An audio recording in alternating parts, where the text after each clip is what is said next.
My name's Stephen Guesman. I'm representing a program called WeRise. That stands for Weatherize Every Residence in the Southeast. And the core of this program is we are teaching home energy renovation by doing home energy renovations in your community with the hope that we can create a network of self-supporting home energy renovation crews, not just all over our state, but all over the country. And part of what I'm going to talk about at the very end is how this program is so replicable and what we can do to replicate it. Right? But our program out of the state of Alabama and the People's Justice Council is WeRise. And I am Stephen Guesman. And my clicker turned off. Ta-da! I got my training at Southface Energy Institute. For the last 25 years, I've been a home remodeling contractor. My third, and thought it was going to be my final career, but now I'm an educator, which I've always been. Early on in my remodeling career, I went off to Southface Energy Institute and started taking classes in green building, energy efficiency, solar. I live in a solar-powered home that's completely off the grid in rural North Alabama. I had several certifications early on. I let my certifications lapse because they weren't making me a nickel back in Birmingham, Alabama. But I became a green building expert thanks to these folks. And with the help of a book that they published called Home Energy Projects, I developed a top 10 list, and that's that green page that you have. On the back side of that, one side of that list is ordered in the order of the most cost-effective things you could and should do. The back side is ordered in the order of what's the easiest things to do, because clearly half of the 10 things are so easy you could go home and start doing them this weekend. They're really simple. At some point, there's a couple things on the list that require somebody to get dirty. But turns out one of the first ones on the list is one of the dirtiest, but it's number one for a reason, which you're going to find out. So I started doing this work, and pretty soon I came down to what I called an energy services menu, which had three components. The first one was an energy assessment, which most people call an audit, and I don't call it an audit for obvious reasons. For the same reason that I don't call this work weatherization, although I'm pretty well going to have to because that's where all the funding is coming down. I choose the term home energy renovation and home energy assessments because I think it speaks more to the true nature of what's going on. But after doing this for a short while, I quit doing the assessments because me giving you a $300 to $500 list of what's wrong with your home doesn't save you a nickel. Doesn't keep a cubic centimeter of greenhouse gas out of the atmosphere. Doesn't help anybody except me. I made $300 to $500 giving you a list. The energy problems with the average home are so common that they're like the common cold. And you no more need a $500 list of what they are than you need to go to the doctor every time you have a cold. You know what to do. I'm giving you the list. And there's information all over the web that tells you how to do it if it's not obvious enough, right? And you can hire me and I'll come and I'll train your handymen and your local contractors how to do this. They have trouble staying awake during it because it's so simple. But this is really easy stuff. The reason why you don't hear much about this is because it's labor intensive. Nobody makes any serious money preaching what I'm preaching, right? It's labor intensive, as you're about to find out. There's a green one of those too you could catch. Oh, right there. So I had the energy, so I quit doing assessments, right? What it came to is I realized, that every home could benefit from a basic air sealing package. And in fact, that was the first priority in every case. So in the course of doing the basic air sealing package, I, in effect, would do a whole home assessment. I'd go all over the house looking for cracks. Me and another boy or two crawling around the house with tubes of caulk and cans of foam. It's about the low-hanging fruit, the biggest return on investment you can make, right? And it's real easy. You just got to know where to put the caulk and foam. And I'm practically going to tell you that in just a few minutes. So I rallied under the banner that I was saving the planet one home at a time. But I soon dismayed that I was only saving one home at a time. So I started developing a clinic where I was teaching this stuff, right? I'm still in private practice here 20 years ago. So I really tried to double down on teaching more clinics. But finding the audience and providing the follow-through was all things that I was having to do as a volunteer out of my own pocket. And after a while, I just relaxed and slipped back into my home remodeling practice, which was the easy way to keep me and my crew busy. These home energy jobs, they're only 3 to 5 days per job. I can do just about everything that needs to be done in a home in 3 to 5 days. So I got to find the next job. I got to build the last job. It's like it was a full-time job, just keeping a couple guys busy, and I don't like that. So I basically retired my ambition to save the world in favor of just making a near-term living until these folks came along. Just before COVID, I re-met the program director of the Peace and Justice Council, who Reverend Malcolm had the wisdom to hire. And as he and Reverend Malcolm were mulling over this WeRise program that they had coined the term for, my buddy, who I knew from the anti-nuclear wars in the 80s, he says, I think I know the guy. So he calls me up and says, we're thinking about doing this kind of work. Would you be interested? And I just about jumped out of my seat. Are you kidding? I've been doing this for free for 15 years. I'd love to do it. But as I soon came to appreciate, they were bringing to the puzzle a missing piece that they alluded to previously. And that is, in terms of finding an audience, is the People's Justice Council and the Interfaith. The People's Justice Council is the Interfaith Power and Light in Alabama. They're working through communities of faith. And that turns out to be a very significant piece of the puzzle that I've been practically building most of my adult life. So we're training home energy renovators by doing home energy renovations. Sounds simple enough, doesn't it? It is. So here's the brief science introduction to the clinic. This section of the program is the first 3 hours of our 2 to 3 day workshops. I call it the clinic. It's a sit down. I usually show up with a big box of props, lots of anecdotes about being in closets and crawl spaces and attics, none of which you're going to get today. I am going to give you the briefest thumbnail sketch of why this is so compelling, why this work is so compelling. Prior to the first energy crisis, Carter years, which I may be the only person in this room that remembers that. Thank you, thank you, thank you.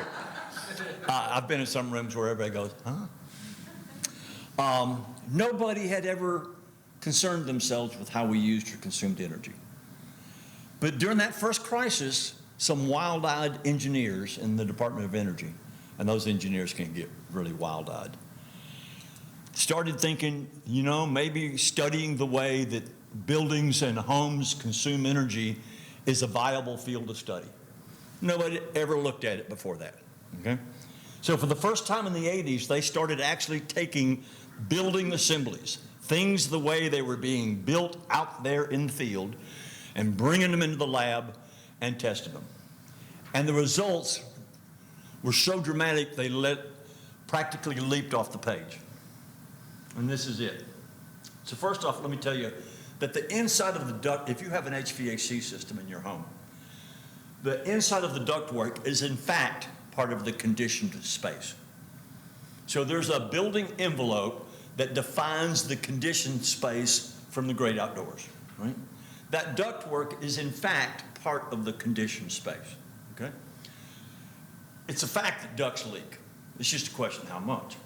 Prior to the new generation of energy efficient building codes, duct leakage of 10 to 15% was considered normal. And 20 to 25% was not unheard of, right? The new code requires less than 5% duct leakage, by the way. But that's part of the conditioned space. So between the typical duct leakage and good old-fashioned air leaks, almost 50% of the energy being consumed by the average American home was just being blown out into the great outdoors. A waste of energy. So that makes a very compelling case for what your first priority is for doing energy efficiency upgrades, right? It would be what? Right? And the second priority is,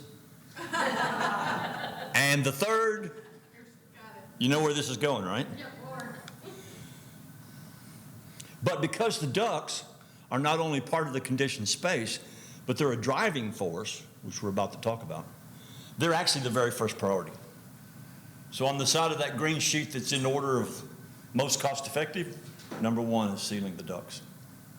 And if you take away nothing more than that from today's lecture, I will have spent my time well, right?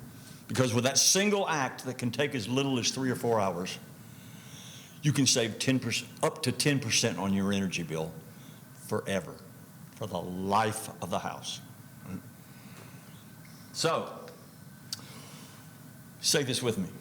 Leaky ducts make houses suck. Ready? Leaky ducts make houses suck. Once more with feeling. Leaky ducts make houses suck. If nothing else to take away, I want you to take that away. Right? So that begs the question, so what's so bad about leaky ducts? But I'm going to defer that question because I want to show you what's going on. This is the building envelope. This is what's defining the conditioned space from the great outdoors, the unconditioned space and the crawl space in the attic, right? That's the building envelope. The ductwork is typically located outside the building envelope, in your crawl space, your basement, God forbid your attic, particularly in Dallas. That's right. And ductwork is leaky. It's just a question of how much it leaks, but it leaks, right? And if your house was built before the last 10, 15 years, it may leak 15 to 20%, right? And that's if everything's still hooked up the way they hooked it up 50 years ago. It's not uncommon for me to go into attics and crawl spaces and find ductwork is just disjointed, you know? So ductwork's typically running through unconditioned space. It is leaking, no question about that. It's just a question of how much. So what it's leaking is high pressure conditioned air. You pay money to condition that air. So any of that conditioned air that doesn't get into the conditioned space is a waste, okay? So it's bad enough that it's spilling conditioned air into an unconditioned space. But what's really bad is that it's leaving the house under a negative pressure, i.e. leaky ducts make houses suck, literally. In a cold time of the year, I don't know if it ever gets that cold here, but in North Alabama, it gets cold enough. In the winter, I can take a client, tell them to turn on the HVAC system, take them to an outlet on the outside wall, and you can feel the cold air coming in. It's so obvious. In Dallas, it has everything to do with the thermal differential between the inside and the outside. So maybe in the heat of the summer, you could do that and you'd feel hot air coming in. But the principle is, when you turn on the HVAC system, that house sucks, right? And not only is it squandering the energy that you spent conditioning air that's not coming into the conditioned space, but what you really ought to be concerned about is where the makeup air is coming from. It's generally coming from places you don't want to be breathing. Coming out of the crawl space, it's coming out of the walls, it's coming out of the ceilings, right? One of the reasons I don't like the term weatherization is it sounds like the basic bromide for energy efficiency is weather stripping doors and windows. That is the least of your priorities. It's so far down the list, it didn't even make my top 10. Because the air that's coming in those leaky doors and windows is at least fresh air. Right? To the extent that you get your house sealed up, you're going to be cracking those doors and windows for the dreaded V word, ventilation. Right? The ventilation in the HVAC equation has been wholly ignored for over 50 years. Right? We spend all this money making windows operable, paint them shut, get a bigger air conditioner. Energy was cheap, we didn't care. Right? But the whole tables have turned. Right? So all of a sudden, this stuff matters. A house doesn't need to breathe, you do. The maxim is build the house tight enough to float. Right? Build tight, ventilate right. So windows and doors are the least of your concerns. Maybe worth doing, but just not the top 10. The real concern are the other places that the makeup air is coming from. And that's what gets us back to the three biggest issues in home energy efficiency: air sealing, air sealing, air sealing. Right? The biggest problem with indoor air quality is air leakage. It's not materials off-gassing. That's a red herring that the industry's throwing at you to distract you from some of the other things. And there's lots of people in the industry that want to sell you some big ticket solutions to indoor air quality problem. They want to sell you HEPA filters and heat recovery, energy recovery ventilation systems and dehumidifiers, and that's the HVAC industry solution. But the most cost-effective, easy, cheap solution to indoor air quality: air seal the house. How handy the two biggest bugaboos, which is energy and efficiency and indoor air quality, have the common solution: air seal, air seal. And it's the cheapest thing you can do. So, how do you seal? Well, we talked about air sealing as a priority, and the first priority of air sealing is sealing the ducts, the ductwork, because it's the driving force that drives the other air leaks. So even before you set about plugging all the leaks in the house, which you're going to do, which is me and somebody or your friend or your workman crawling around the house with tubes of caulk and cans of foam. It's not high tech, right? But you got to know where to put it and be motivated to go where the holes are. Which is what the clinic's about, is to motivate you. And then we take you on a hands-on for the next day and a half and actually show you, like right there, go, that's where you put the caulk, and here's how you do it. So sealing the ductwork is the first priority. How do you seal the ductwork? You don't use duct tape. It's in fact against the law. Now, of all the things in the world duct tape is good for, ducks isn't one of them. Sorry.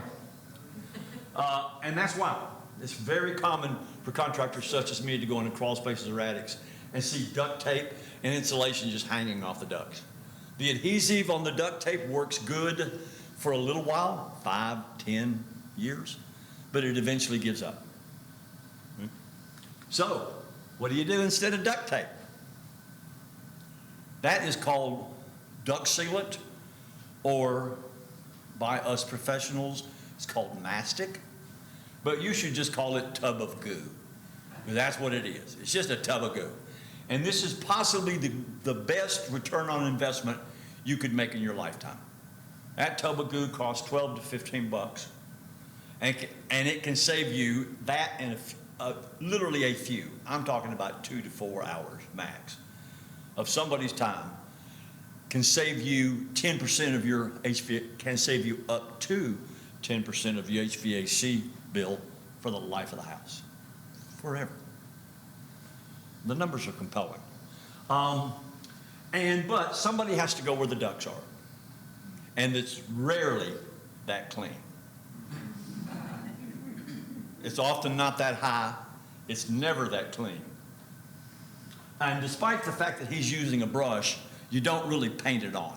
You daub it. Right?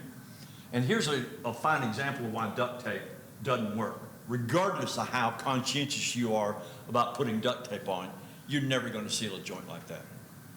Tape just won't do that. And even if you manage to get some kind of a reasonable facsimile of tape jammed in that crack, it's going to give up in 5 to 10 years. Right? The answer is mastic duct sealing, which is permanent. It's a permanent seal. It's water-based, cleans up easy. I mean, you can put a plastic glove on and just stick your hand in the stuff. You can put your naked hand in it. It's not, if I did it all day, my hand might get chapped at night, you know, but it's not an issue. And as this man demonstrates, the tub of goo also comes in a tube, mastic. And it's just as good for sealing those cracks as it is this. So this is a register, which in this case happens to be on the ceiling because he's on a ladder, right? Otherwise you couldn't tell. But as we're going to see, that sheetrock is 90% of an air barrier, which is great. The way we build houses with sheetrocks, really cool. We take a really big step towards making it airtight. But then we knock all kinds of holes in it, right? And don't seal them. So another thing you use that mastic for, or another kind of caulk, not painter's caulk. In our clinic, we talk about that. Painter's caulk's not permanent. It's great for 10 years till you paint the house again, but it's not much good after that. So that crack right there, if you add it up, can be as much as a square inch. And this is just a double switch cover plate that's been taken off, right? Every junction box in the house is a penetration in the air barrier, which is the sheetrock. How many of these do you have in the average home? A lot. 100. Sometimes 100. I mean, that's not a crazy number. If you add all of these up, it sometimes amounts to a window standing open 24/7. But you never feel it. It never creates a draft, right? You don't notice it. So air sealing a home is no big thing. It's 1,000 little things. So the second step on your top 10 things to do is air sealing the air leaks. Crawling around the house with caulk and foam, looking for these air sealing opportunities. They're behind every switch plate. They're at the attic access points. Attic access is basically an exterior door in the worst possible place, right? And we treat it like it's a cabinet door. We don't put weather strip on it. We don't insulate it. We don't latch it. How crazy is that? That's an attic access that's done right. They treated it like an exterior door. They weather stripped it. Hopefully they have a threshold. They have a latch. So I just wanted to give you a taste of this before I got to the punchline. How do you seal a attic folding ladder? That's a big answer that I'm not going to give you now. Okay. But you can ask me that in 10 minutes and I'll give you some of the answer. Okay. But my clinic and our program of home energy renovation goes into details. So creating home energy efficiency in existing homes is not rocket science. It's pretty easy, right? The real question is how to motivate people to do it, right? It's not a technical issue. It's not even a resource issue because we're talking about caulk and foam here, which is cheap, right? It's really an education and a motivation issue. So we're talking about trying to create a new social norm, right?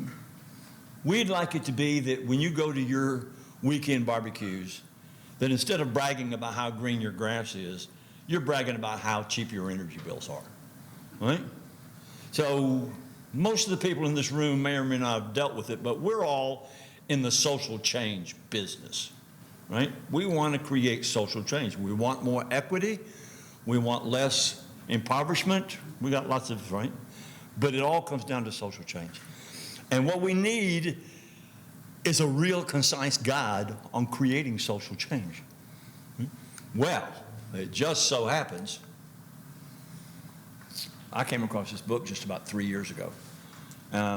I went straight out and bought a copy for myself and a second copy just to loan to people, with the expectation that if it didn't come back, I'd buy another one, because I think it's that important. The subtitle, How to Make Big Things Happen. And he ain't kidding. This is a scientific work. This is not a novel. This is not some social theorist's ideas. This is a credentialed, mainstream social scientist just connecting the dots of what they've already learned and know, right? And that is, on your handout, would you please make a note? Would you find this slide? It's about number 12, and take a pen out of your pocket and change the title to Peer Influence Rules. What I have on your handout is the introspection illusion, and that's not very communicative. Introspection. What he's talking about is, this book makes it very clear that peer influence rules. Right? And it has to do with the fact that everybody thinks the other guy is doing stuff to be conforming. But I'm independent. I make rational decisions. I look at the facts. And we're just wrong. Everybody thinks they're a better than average driver, right? We're just wrong. The science is clear. It's in. And in fact, part of the beauty of this book is several of the case studies that he reviews are about this very subject. California got on a serious program trying to get people to do home energy renovation in Southern California. Germany went on a national crash program to institute solar power. And the people didn't just roll over and say, hooray. They had to figure out how to sneak it in. And in every case, what they ended up with is, it always came down to peer behavior. Your perception of what the other folks are doing. Part of the problems we're having in this culture right now is that tribalism is running rampant. And it's in our genes. It used to be an adaptive behavior, and now it's not, right? But it's literally in our genes. We grow up looking for things to discriminate against, right? In our genes. So, 3 strategies that he reviews in this book. The shotgun strategy is just, let's say we're going to do, in our case, we got money to do 10 homes. Do we do 1 in 10 neighborhoods all around town? That would be the shotgun strategy. That's very good for spreading measles. Turns out it's not particularly good for starting social change, right? Another strategy is to spend your money on getting some celebrity endorsements or some influencers. It's a very common marketing and advertising technique, and it has its uses, its effectiveness, right? But it turns out the real long-term change is provided by what he calls the snowball strategy. And that is doing enough social change elements in a given proximity that you reach a critical mass. And then all of a sudden, the folks close to that critical mass are looking around and like, well, heck, everybody's upgrading their home. I guess that's the thing to do, right? Snowball strategy. Key to the snowball strategy is a local network. Well, who's presiding over the most well-established and accessible networks in most communities in this country? Houses of faith. That's the missing piece that the Peace and Justice Council brought to this work that I've been trying to do for 15 years. Right? So we're going to teach home energy renovation by doing home energy renovation in your community, and we're going to find you through the church, which already has an established tradition of public service, of looking out for each other. Right? So, turns out to be the missing key. How convenient, there's already a national organization called Interfaith Power and Light. So if you take nothing else away from today, is leaky ducts make houses suck, and you can fix it in a couple of hours. This afternoon, you could go by Home Depot on the way, get a tub of goo, put on your dirty jeans, and it'd be done by supper. And if you have limited resources, and who doesn't, right? Your energies are better spent on redundancy than reach. Better to get a lot of social change emphasis on one part of the social network in hopes of reaching that critical mass and getting a snowball going. So one way you could talk about what the WeRise program is about is we want to make snowballs with local churches. And in Dallas, that really seems like a fairy tale, doesn't it? So this is the last slide of this presentation. Again, we're all about teaching home energy renovation by doing home energy renovations. Our long-term goal is to establish self-supporting home energy renovation crews in communities, not just all over the state, but all over the country. So thank you very much. For the sake of our recording, I'll give them a stop point. But then let me go on and tell you that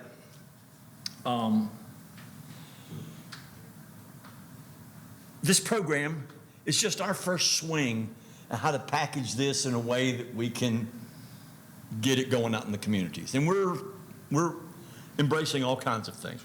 We basically are still in the pilot phase. We realize we probably need to come up with some money for stipends for the serious trainees. But when we first bring this workshop, home energy workshop, into a community, we want everybody in the world to come. Bring your grandmother, bring the kids. So it's wide open the first 3 hours, and it's just show and tell. It's me with a bunch of props and having a good time, right? Then a half dozen or so people who actually want to go training, right? So the clinic is for the do-it-yourselfers and general interest. It also would teach you enough how to hire somebody to do this for you, right? So it doesn't have to be you doing it yourself. It's for you hiring somebody. But it's more like the orientation. And then we do an afternoon and a whole nother day of what we call hands-on training, to where we actually go into somebody's home and we start doing this. We start pulling the cover. We go where the ducts are. We seal the ducts. We start pulling cover plates off. We look at the attic access. We're looking around. We're looking under the sinks for plumbing penetrations.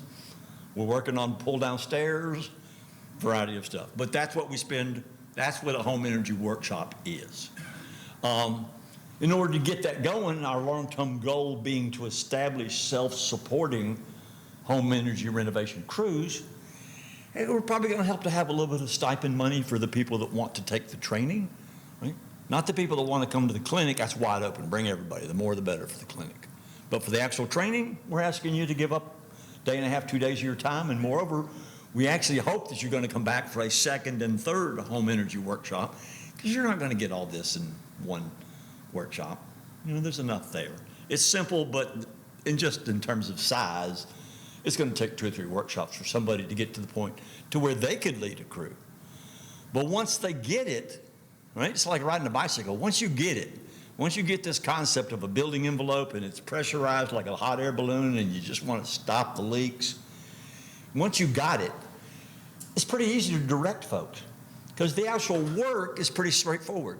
It's take that switch plate off and seal that crack. It's come with me into the basement with a tub of goo and we're going to seal all the joints. You know, it's straightforward stuff.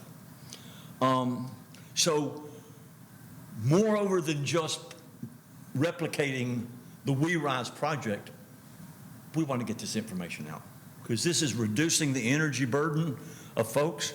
We're particularly concerned with the folks that are least able to pay for these services, and we've got a real dearth of people who know how to do this anyway, which is why there's so many workforce development programs, right?